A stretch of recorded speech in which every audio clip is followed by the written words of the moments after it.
Celebramos hoje a festa da Santíssima Trindade. É como o coroamento de todo esse tempo litúrgico que nós vimos no Advento, depois Natal, Natividade de Jesus, tempo do Natal, depois Quaresma e Páscoa, Pentecostes. Há uma espécie de coroamento litúrgico, começando a partir de agora um novo tempo, chamado tempo Peranum, que vai nos ensinar a cada dia como é que nós devemos viver a nossa fé nesta caminhada rumo ao céu.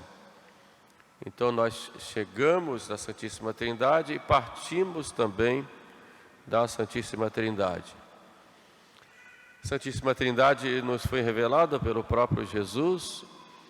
Nós podemos, pela razão, conhecer a existência de Deus, conhecer os seus atributos, saber que Deus é uno, saber que Deus é simples, que Deus é onipotente, onisciente. À luz da razão, nós podemos chegar ao conhecimento de Deus e de seus atributos, até com uma certa dificuldade, né? Deus, então, vem ao nosso encontro e Ele se revela. Ele vai se revelando no Antigo Testamento, aos patriarcas, depois aos profetas. Escolhe um povo, a esse povo, de modo especial, Deus se revela, para a partir desse povo se revelar a toda a humanidade. E revela-se de modo pleno, enviando o seu Filho. E o seu Filho, Jesus Cristo, Filho de Deus feito homem, então vai nos mostrar um pouco sobre a intimidade de Deus. Como é Deus? São João fala: ninguém jamais viu Deus, só o Filho único que está acima, no seio do Pai. Esse sim nos dá a conhecer quem é Deus. Por isso, para chegarmos à Trindade, e Jesus tira o véu da Trindade para nós, daí o termo revelação, né? Tirar o véu. E quando se tira o véu, Jesus nos mostra quem Ele é, e nos fala de um Pai. Fala que o Pai, eu fui enviado pelo Pai, eu vivo pelo Pai, ninguém vai ao Pai senão por mim. Depois fala do Espírito Santo: o Espírito do Senhor está sobre mim. Quando ele lê o profeta Isaías, Ele me ungiu e me enviou para pregar, para curar, para anunciar um ano da graça. E esse Espírito, Ele promete aos apóstolos que Ele enviaria o Espírito Santo, o Paráclito, que eu vos enviarei do Pai, vos ensinará todas as coisas. Então Jesus fala do Pai, fala do relacionamento dele com o Pai e fala do Espírito Santo que ele envia do Pai, que procede do Pai. Mas fala também que ele e o Pai são um, eu e o Pai somos um. Portanto, Jesus vai nos revelando que há três pessoas distintas: o Pai que envia o Filho enviado pelo Pai e que é um com o Pai, e o Filho que do Pai envia o Espírito Santo sobre nós, sobre a igreja, que nos dá essa força do alto e que nos ensina todas as coisas, nos encaminha até o fim dos séculos. Portanto, Jesus nos revela a Trindade. E para chegarmos à Trindade, nós precisamos ir por Jesus. Jesus que, digamos, tem suas funções, podemos dizer assim, com relação ao Pai. Ninguém vai ao Pai senão por mim. Em primeiro lugar, Jesus é o Filho. Tu és o meu Filho, eu hoje te gerei, diz o Pai. E Jesus diz: eu vivo pelo Pai. Deus, conhecendo-se a si mesmo, gera uma imagem sua. E essa imagem gerada é o Filho, e o que gera é o Pai, que é o Filho que é Deus com o Pai, que é consubstancial ao Pai. E o amor do Pai e do Filho, porque o Pai ama o Filho ama o Pai. E esse amor do Pai e do Filho é uma terceira pessoa distinta do Pai e do Filho, que é o Espírito Santo. Mas olhemos para o Filho. Ninguém vai ao Pai senão por mim. E podemos dizer, ninguém vai à Trindade senão pelo Filho. O Filho, como disse, que é gerado pelo Pai, que é glorificado pelo Pai. Pai, glorifica o teu Filho, disse Jesus na última ceia, com a glória que tinha antes que o mundo existisse. O Filho que é amado pelo Pai. Esse é meu Filho, nele coloquei toda a minha complacência. O Filho que é um com o Pai. Eu e o Pai somos um. Podemos dizer que é o primeiro motivo, né? O primeiro motivo de Jesus. Jesus, ele é a vida, né? E é Deus, né? E como Filho, podemos, aqui por entre aspas, sua primeira função é ser filho. É viver pelo Pai, viver para o Pai. Mas nós somos filhos no Filho, diz São Paulo. Então toda a nossa vivência com Deus é uma vivência no Filho. Por isso nós fomos adotados por filhos. E se queremos realmente ser filhos de Deus, temos que ser filhos no Filho, que é Jesus. Ninguém vai ao Pai senão por mim. Portanto, a nossa vida de filhos adotivos, Jesus é filho por natureza, nós somos por adoção, porque nós fomos enxertados em Jesus. Quando o Pai olha para nós, olha para o seu Filho. Quando nós oramos, o Pai ouve a oração do seu Filho. Quando o Pai contempla a nós, Ele contempla o seu Filho em nós. Ninguém vai ao Pai senão por mim. Quando o Pai olha para a humanidade e ama a humanidade, ama o seu Filho na humanidade. O seu Filho que se revestiu da humanidade. Por isso nós vamos ao Pai e por conseguinte entramos no âmbito da Trindade no Filho, que é Jesus. Porque fomos enxertados nele, fazemos parte do seu corpo místico. Essa adoção que o Pai nos faz e que nos torna filhos de Deus, repito, nos torna filhos no Filho Jesus. Como diz São Paulo, Jesus que é Deus de Deus, luz de luz, Deus verdadeiro de Deus verdadeiro. Quando contemplamos Jesus, contemplamos a Deus, gerado, não criado. E responde lá a heresia de Ario. Portanto, olhemos para Jesus como o Filho. E Jesus diz, eu vivo pelo Pai. É bonito ele dizer isso, eu vivo pelo Pai. Ou seja, ele tem não só a sua proveniência do Pai, porque ele é gerado pelo Pai, desde toda a eternidade, é eterno com o Pai e o Espírito Santo. Ele vive pelo Pai porque ele, aí já é como homem, sua existência humana é para o Pai por causa do Pai. Por isso, se nós queremos realmente viver para Deus, temos que viver por Jesus Cristo, em Jesus Cristo e com Jesus Cristo, para podermos nos unir ao Pai. Olhemos então Jesus como o Filho de Deus. Um segundo ponto, Jesus é o Filho, e São Paulo diz que ele é a imagem do Deus invisível.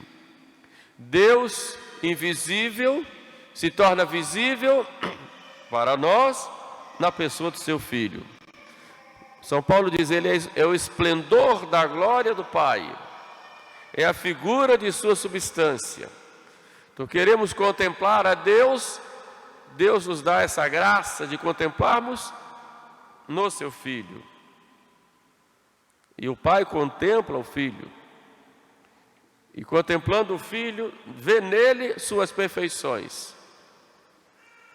São Filipe, na hora, lá na última ceia, Jesus falando do Pai, Filipe diz: mostra-nos o Pai. E Jesus disse para Filipe: já estás há tanto tempo comigo e não me conheces? Quem me vê, vê o Pai. Por isso Jesus é essa imagem visível do Deus invisível. Aquele que contempla Jesus, contempla a Deus. Aquela criança de Belém que contemplamos, e que os magos contemplaram, que os apóstolos, melhor, que os pastores, a quem os pastores se prostraram, é Deus. Aquele homem de Nazaré, trabalhando lá na oficina de Nazaré, indo à sinagoga, é Deus. Aquele homem que prega nas estradas e caminhos da Palestina, que atrai multidões, é Deus. É Deus que cura, é Deus que perdoa, é Deus que faz milagres, é Deus que fala, Deus que mostra o seu amor, Deus que perdoa. É a sabedoria de Deus diante de nós, é o poder de Deus diante de nós, é o seu zelo pela justiça, é a sua paciência, é o seu amor. Jesus é a imagem de Deus invisível. Então, quem quer conhecer a Deus, olha para Jesus, veja a vida de Jesus, escute a Jesus. Quem vê Jesus Cristo, vê o Pai, contempla a Deus. Isso para nós é algo maravilhoso, porque nós temos o nosso Deus tão próximo de nós. Jesus, Filho de Deus feito homem, imagem de Deus invisível, como nos diz São Paulo. Então essa, digamos, seria a segunda função de Jesus em nosso meio, é ser a imagem do Pai. Não é vago, não é uma coisa abstrata, não. É concreta, porque Deus é Deus, é real, mas Ele vem a nós no seu amor. Por isso São Paulo diz lá: Deus tendo se revelado durante a história, ultimamente se revelou na pessoa de seu Filho. Então é essa contemplação e depois esta imitação de Jesus que vai nos tornar semelhantes a Deus. Um terceiro ponto a respeito de Jesus é que Jesus é o Verbo todo para o Pai por amor. E esse movimento de amor do Pai para com o Filho, do Filho para com o Pai, é o Espírito Santo. O amor substancial do Pai e do Filho. E toda a vida do Filho e de Cristo, Filho de Deus feito homem, todos os mistérios dele se resumem neste amor ao Pai. Eu vivo pelo Pai. Para que conheçam que eu amo o Pai, vamos à cruz.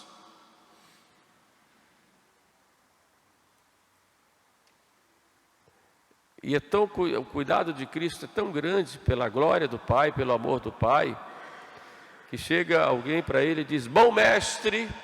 Jesus disse: por que me chamas de bom? Bom é o Pai.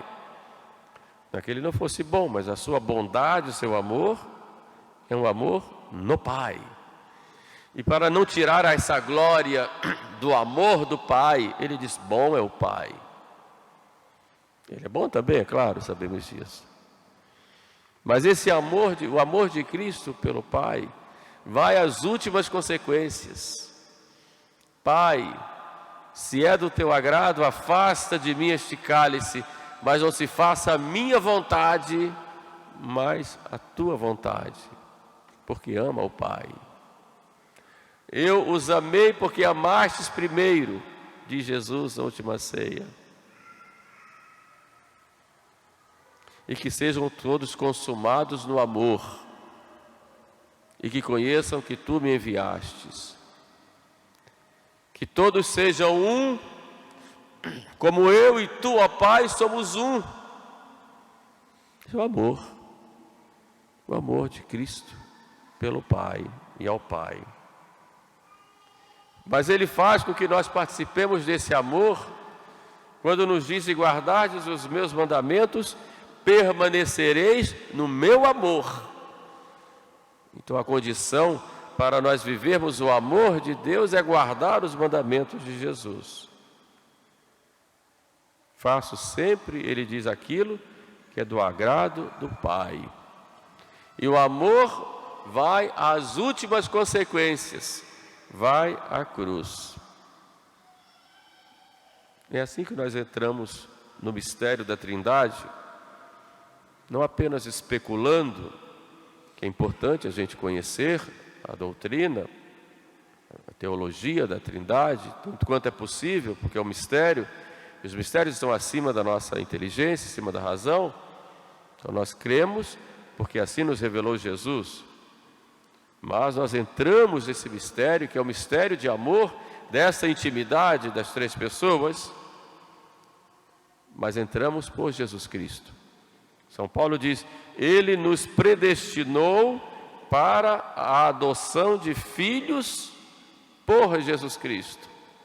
Então nós entramos nesse mistério por essa filiação por Jesus Cristo. Então nós vamos participar desta herança, aí vou a São Paulo de novo, dessa herança pelo Filho. E nos tornamos filhos no Filho. Ninguém vai ao Pai, nós sabemos, senão por mim. Mas como é que nós vamos então adentrar neste grande mistério e nesta intimidade de Deus? Primeiro pela fé na pessoa de Jesus, que é o Filho de Deus. São João diz: a todos aqueles que nele creem, deu-lhes o poder de se tornarem filhos de Deus, que não nasceram do sangue, nem do desejo da carne, nem da vontade do homem, mas nasceram de Deus. E nós nascemos pelo batismo. Por isso, antes do batismo, a igreja nos pergunta: crês em Deus Pai? Crês em Deus Filho? Crês em Deus Espírito Santo? Crês na Santa Igreja? Crês? E nós dizemos: creio. Aí sim, eu te batizo em nome, é um Deus, em nome do Pai, do Filho e do Espírito Santo, três pessoas. Aí sim nós nos tornamos filhos, no Filho Jesus. Então, mas a igreja exige de nós antes uma profissão de fé, que deve ser vivida no dia a dia, porque a fé é uma adesão da nossa inteligência às verdades reveladas, centralizadas na pessoa do Filho de Deus feito homem. Aí vem a Trindade, vem todas as verdades da fé, que Ele nos revela através da igreja, e uma resposta nossa a Deus que se revela. A fé é um ato da inteligência, mas vai também um ato da vontade, vivida no dia a dia. Então nós vamos entrar nesse mistério pela fé, e não apenas uma fé teórica, mas uma fé prática e uma fé viva, e que deve ser vivida pela graça. O segundo modo de entrarmos na Trindade é pela imitação de Jesus Cristo. Porque a santidade, ela consiste na nossa configuração com a pessoa de Jesus. Por isso São Paulo diz: tende entre vós os mesmos sentimentos que teve Jesus.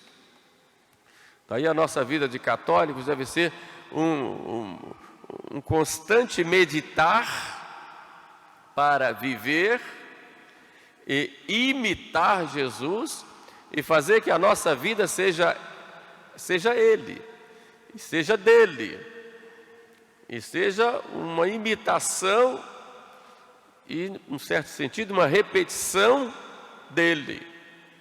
É uma configuração dele, da nossa vida nele. Por isso a sua paciência, seu amor, sua misericórdia, sua bondade, sua justiça, seu zelo, sua oração, sua entrega, seu sacrifício, seu perdão. É essa configuração nossa com a pessoa de Jesus. E toda a nossa vida espiritual deve ser um caminhar no dia a dia com o nosso Senhor. Mas não apenas na companhia de nosso Senhor, mas que Ele seja em nós, que Ele viva em nós. Meu viver é Cristo, diz São Paulo. Não sou eu quem vive, é Cristo quem vive em mim. Então eu vou entrar na Trindade, na Santíssima Trindade, quando eu não só creio, como eu procuro configurar toda a minha vida, todos os meus atos, todos os meus pensamentos, todos os meus projetos em Jesus. Santa Teresinha, na sua simplicidade, ela diz uma coisa de modo muito delicado, né? A minha vida é para dar prazer a Jesus. Dar prazer a Jesus eu faço. Não dá prazer a Jesus eu não faço. É nesta simplicidade de filhos que nós vamos configurando a nossa vida. E todo o desafio na vida espiritual, para viver a vida, ter vida espiritual, é exatamente como é que eu estou espelhando em mim, sendo um outro Cristo no mundo. E é esse grande o desafio dos inimigos de Cristo e da igreja, para destruir o Cristo que há em cada um de nós. Quando há projetos de corrupção dos costumes, por exemplo, é exatamente para destruir o Cristo que há em cada um de nós. Porque nós somos outros Cristos. Devemos ser, pelo menos. O batismo nos configurou a Ele. Somos filhos no Filho. E o terceiro modo, e que se completa, de nós entrarmos na Trindade, é a Eucaristia. Quem come a minha carne e bebe meu sangue, permanece em mim e eu nele. Então a intimidade nossa na Trindade vai acontecer de modo pleno, tanto quanto é possível aqui na terra, quando nós comungamos, quando nós recebemos Jesus. Saímos transformados. Jesus fica em nós e nós nele, né? Há um matrimônio espiritual da alma com Cristo, de tal forma que o Pai nos olha, o Filho está ali. O Filho está ali. Quando um padre celebra a missa e eleva Jesus, o Pai olha para Jesus, meu filho ali. Se vai cuidar desse povo, vai cuidar, Jesus está lá, meu filho está ali. Se olha os pecados do mundo que clama o céu por vingança, o Pai olha e vê um sacerdote elevando a Eucaristia, vai dizer, não, meu filho está ali. A ira do Pai, olha, meu filho está ali. Por isso São Francisco de Sales dizia que duas espécies de pessoas deveriam comungar. Evidentemente em estado de graça, né? O pecador e o santo. O santo para continuar a ser santo, e o pecador para se tornar santo. Porque nós vamos assim ficamos assim de modo já claro, configurados. Por isso a comunhão para nós não deve ser uma coisa rotineira, só de costumes, comum. Cada comunhão para nós é o paraíso na terra. A comunhão para nós é Deus em nós e nós em Deus. Já pararam para pensar nisso? Quem vem comungando, como vê a fila, entra lá e vai. É muito mais do que um costume. É um ato de entrar mesmo na Trindade com Jesus, porque Ele, como Deus, é o Pai, Filho e Espírito Santo. Por isso a Eucaristia é o meio mais fácil e eficaz de nós entrarmos na Trindade. Então, como eu disse, pela fé, pela imitação de Jesus e pela Eucaristia. E quem faz esta união nossa com o Pai em seu Filho? Isso é obra do Espírito Santo. São Paulo diz: ninguém pode dizer Senhor Jesus se o Espírito Santo não estiver nele. Então é claro que o Pai no Filho e no Espírito Santo, com o Filho no Espírito Santo. Por isso São Paulo vai dizer: a graça de nosso Senhor Jesus Cristo, o amor do Pai e a comunhão do Espírito Santo esteja com todos vocês. Fala sempre isso nas saudações. Então é o Espírito Santo que fecundou o Filho de Deus feito homem no seio de Maria, que fecunda a igreja, também como a nova Eva, a esposa de Cristo, com os novos filhos de Deus, e fecunda e alimenta. É a ação do Espírito Santo na igreja. Portanto, vamos à Trindade com Jesus, por Jesus e em Jesus. Tratar da Trindade não é muito fácil, é um mistério, causa medo, para a gente não falar em heresia, porque é tão sublime, mas nós temos que tratar porque é o nosso Deus. E mais do que tratar da Trindade, nós temos que deixar a Trindade viver em nós, para nós vivermos a Trindade. Peçamos, pois, a Nossa Senhora, que por sua fé, bem-aventurada aquela que acreditou, disse Isabel, ela acolheu, né? Filha de Deus Pai, mãe de Deus Filho e esposa do Espírito Santo.